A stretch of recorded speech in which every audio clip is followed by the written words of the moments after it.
सुप्रभात बच्चों। तो आज हम हिंदी फर्स्ट पार्ट 3 का श्रुति सम भिन्नार्थक शब्द आपको बताने जा रहे हैं, जिसे आप ध्यान से सुने।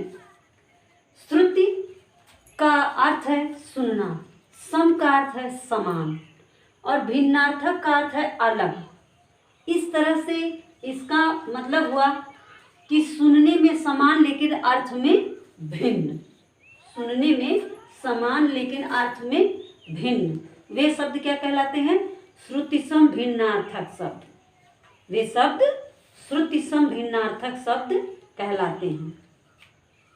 जो शब्द सुनने में समान लेकिन अर्थ में भिन्न होते हैं वे श्रुति सम भिन्नार्थक शब्द कहलाते हैं। ये आपका इसका जो है इसकी परिभाषा है। क्या है? वे शब्द जो सुनने में समान लेकिन अर्थ में भिन्न होते हैं वे श्रुति सम भिन्नार्थक शब्द कहलाते हैं। तो आपके इसमें पेज नंबर 37 में बच्चों कुछ एग्जाम्पल दिया हुआ है, उदाहरण जो मैं आपको बता रही हूँ। आप इसको एक बार आप भी पढ़ेंगे तो आपको ये ज़्यादा समझ में आएगा। मेरे बगीचे में अंगूर की बेल लगी है। मेरे बगीचे में अंगूर की बेल लगी है। तो बेल बैल सुनने में कुछ वैसे ही लग रहा है, समान, लेकिन इसका अर्थ क्या है? अलग है।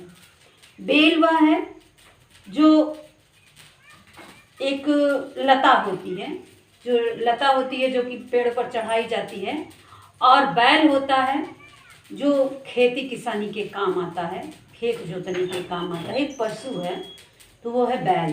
तो बेल का अर्थ हुआ कि एक लता, जो मतलब जैसे अंगूर की बेल है या और किसी फूल की जो लताएं चढ़ाई जाती हैं, तो वो है लता। और बैल का मतलब होता है बैल, पशु, जो खेती किसानी के काम आता है, तो वह है बैल। तो इस तरह से आपके इसमें और सारे एग्जाम उदाहरण है बच्चों। पेज नंबर 37 में अली सखी। अली भ्रमर यानी कि भंवरा। अली मीन्स सखी और अली मीन्स भ्रमर यानी कि भंवरा। अचल पर्वत होता है जो चल नहीं सकता है, एक जगह स्थिर है लेकिन विशाल है, वह है पर्वत। अचला पृथ्वी, वो भी फैली हुई है, विस्तृत है ना, तो वो हो गया पृथ्वी है। अचल, अचला। तो सुनने में कुछ समान लग रहे हैं लेकिन अर्थ उनके क्या हैं? भिन्न है। तो ये शब्द क्या कहलाते हैं? श्रुति सम भिन्नार्थक शब्द। बच्चों एग्जाम्पल आपके बुक में पेज नंबर 37 पे दिया हुआ है, जिसे आप स्वयं अपनी कॉपी में लिखेंगे। इसका अभ्यास कार्य मैं आपको करवाती रही हूँ, जिसे आप ध्यान से देखिए। तो आपने ये देख लिया, श्रुति मीन्स सुनना, सम मीन्स समान, भिन्नार्थक मीन्स अलग यानी कि भिन्न। जो सुनने में समान और अर्थ में भिन्न होते हैं वे श्रुति सम भिन्नार्थक शब्द कहलाते हैं। अब इसका अभ्यास कार्य मैं आपको बता रही हूँ।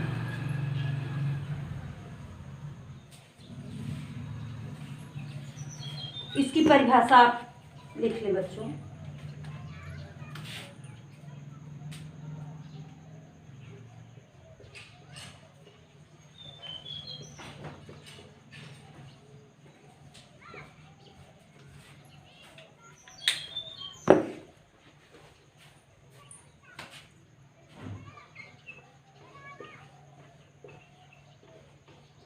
जो शब्द सुनने में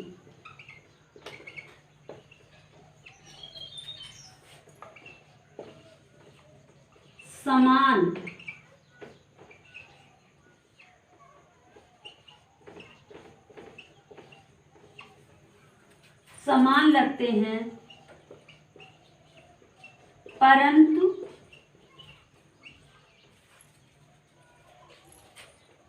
अर्थ में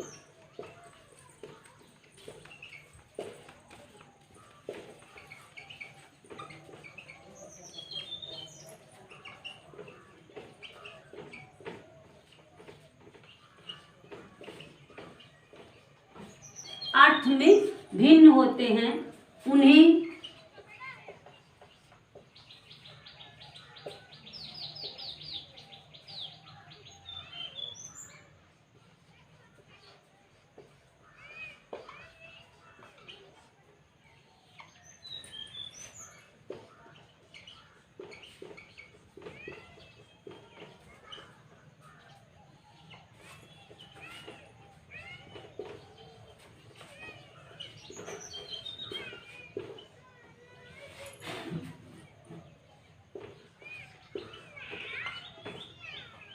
जो शब्द सुनने में समान लगते हैं परंतु अर्थ में भिन्न होते हैं, अर्थ में भिन्न होते हैं, उन्हें श्रुतिसम भिन्नार्थक शब्द कहते हैं। तो जैसे अभी उदाहरण आपके बुक में है, दिया हुआ है बच्चों कि बेल बैल, बेल जैसे बेल बैल,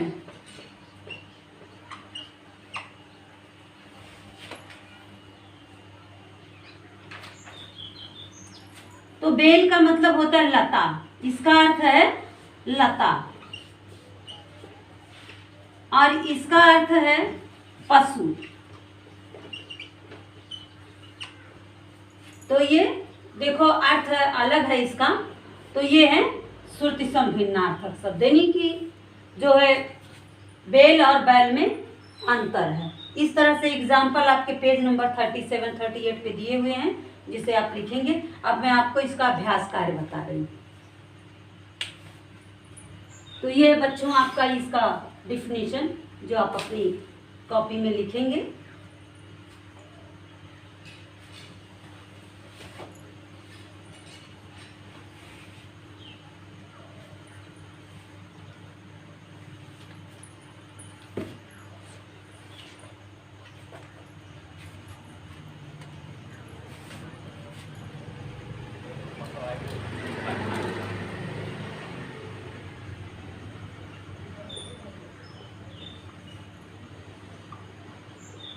अभ्यास कार्य 1, निम्नलिखित रिक्त स्थानों की पूर्ति कोष्टक में दिए गए उचित शब्दों से कीजिए। ये पेज नंबर 38 है बच्चों। तो ब्रैकेट में कुछ शब्द दिए हुए हैं, उनसे उचित शब्द ले करके इन वाक्यों में डालना है। तो मैं सिर्फ उत्तर लिख रही हूँ, जिसे आप ध्यान से देखेंगे। का, खा, गा, घा, अंगा।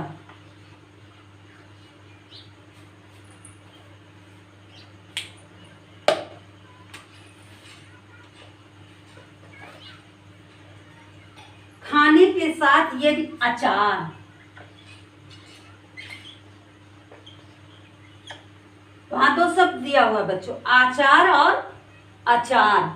तो खाने के साथ आचार नहीं, आचार का मतलब हो जाता है आपका व्यवहार, है ना, और आपकी आदत। और ये अचार का मतलब होता है कि मसालों से मिला करके आम का अचार, नींबू का अचार जो बनाया जाता है चटपटा सा। तो खाने के साथ यदि अचार मिल जाए, अचार भी हो तो मजा आ जाए, है ना। तो यहाँ होगा अचार। पहले का उत्तर है अचार। खा का उत्तर है सोच समझकर उपयुक्त काम करने वाला व्यक्ति ही बुद्धिमान कहलाता है। उपरयुक्त और उपयुक्त, उपरयुक्त का मतलब है जो ऊपर दिया हुआ है। जैसे पूरे का सार जब हम नीचे लिखते हैं तो लिख देते हैं कि उपयुक्त शब्दों को पढ़ करके रिक्त स्थानों की पूर्ति कीजिए, यानी कि ऊपर जो शब्द दिए हुए हैं उनको पढ़ करके नीचे जो खाली स्थान है उसे भरें। तो यहाँ ये हो जाता है, यहाँ होगा लेकिन बच्चों उपयुक्त।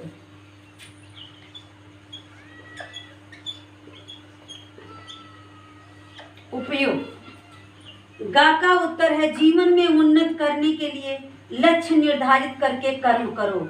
लक्ष्य और लक्ष्य, लक्ष्य मतलब मंजिल, तो यहाँ होगा लक्ष्य। घा है वर्ण जाति और धर्म में अंतर किए बिना न्याय का मार्ग अपनाओ। अंतर, अंदर नहीं अंतर।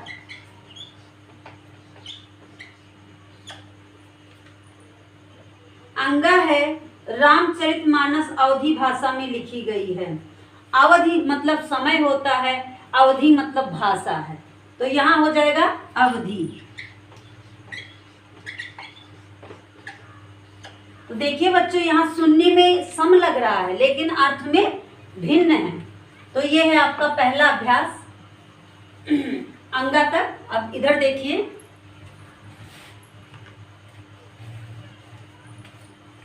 चा,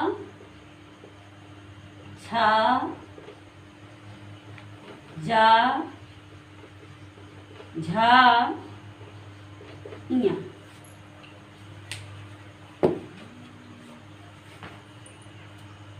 सभी छात्र कर्म और क्रम। कर्म का मतलब होता है जो आप करते हैं रोज, और क्रम का मतलब होता है संख्या। तो सभी छात्र क्रम से खड़े हो जाएं, क्रम।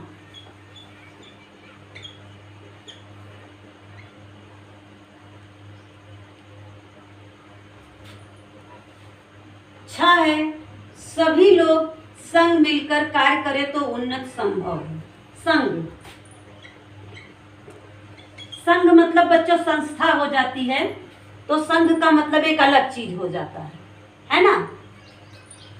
तो यहां फिर जा है, देश को स्वतंत्र कराने के लिए सूरवीरों ने प्राण दिए। सूर,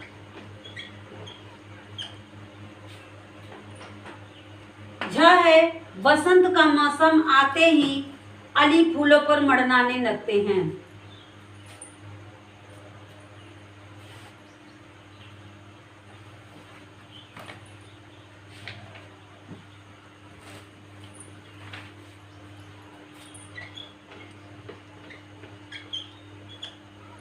अली फूलों पर मड़ाने लगते हैं।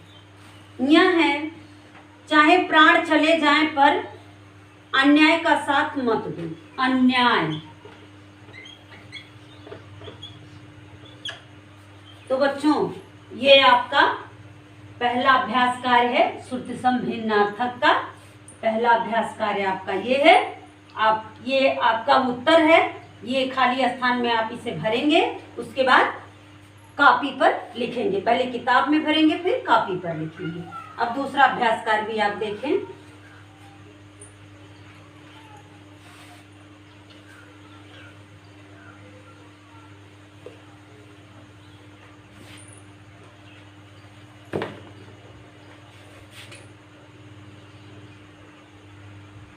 अभ्यास कार्य 2 है बच्चों। का, खा, गा, घा, अंगा।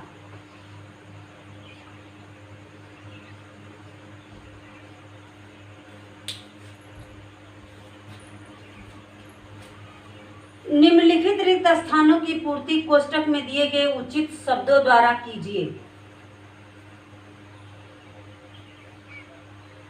यहाँ होगा उपरयुक्त शब्दों में से उपयुक्त शब्द छांट कर लिखें। पहले वाले में होगा बच्चों उपरयुक्त, यानी ऊपर दिया।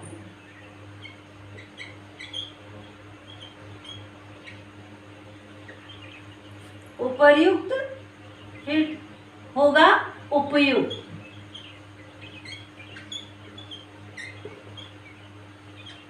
ये दोनों रहेंगे खाली स्थानों में। खा है पक्का, विश्वास है कि वह पका आम ही लाया होगा। पक्का यानी पूर्ण, पका, पक जाना अच्छी तरह से। नियत भी तभी साथ देती है जब नियत समय पर काम करे। नियति यानी भाग्य।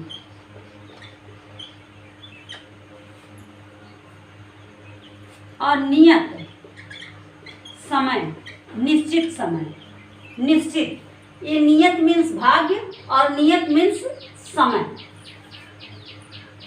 निश्चित समय। घ व्यक्ति इतना निर्धन था कि पिता के निधन होने पर कफन का जुगाड़ भी न कर सका। निर्धन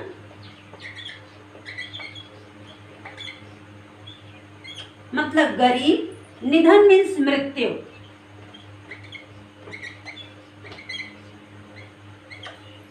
निर्धन मीन्स गरीब, निधन मीन्स मृत्यु।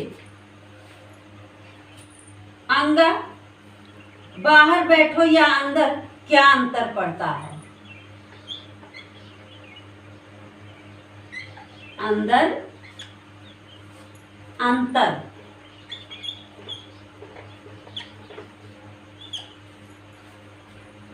तो बच्चों कुछ कुछ ये देखिए, देखने में सम लग रहे हैं, लेकिन इनका अर्थ जो है भिन्न है। इनका अर्थ जो है वह भिन्न है। तो ये यहाँ दिया हुआ है उपर्युक्त, उपयुक्त, पक्का, पका, नियत, नियत, निर्धन, निधन, अंदर, अंतर। ऊपर उपयुक्त, उचित, पक्का, पक्का, और पका यानी पक जाना। नियति भाग्य, नियत निश्चित समय, निर्धन गरीब, निधन मृत्यु, अंदर अंदर के सम, और अंतर यानी डिफरेंट। तो ये आपका श्रुति सम भिन्नार्थक का अभ्यास कार्य समाप्त हो गया। वाक्यांश के लिए ये एक शब्द आप लोग, यह मैं आपको उसमें दे रही हूँ गृह कार्य में, इसे आप लोग पढ़ेंगे और कल मैं इसका फिर जो इसको पढ़ा करके इसका अभ्यास कार्य करवाऊंगी। इसे आप लोग एक बार पढ़ लेंगे, उसके बाद कल मैं इसे आपको पढ़ाऊंगी। तो आज के लिए बस इतना ही। धन्यवाद।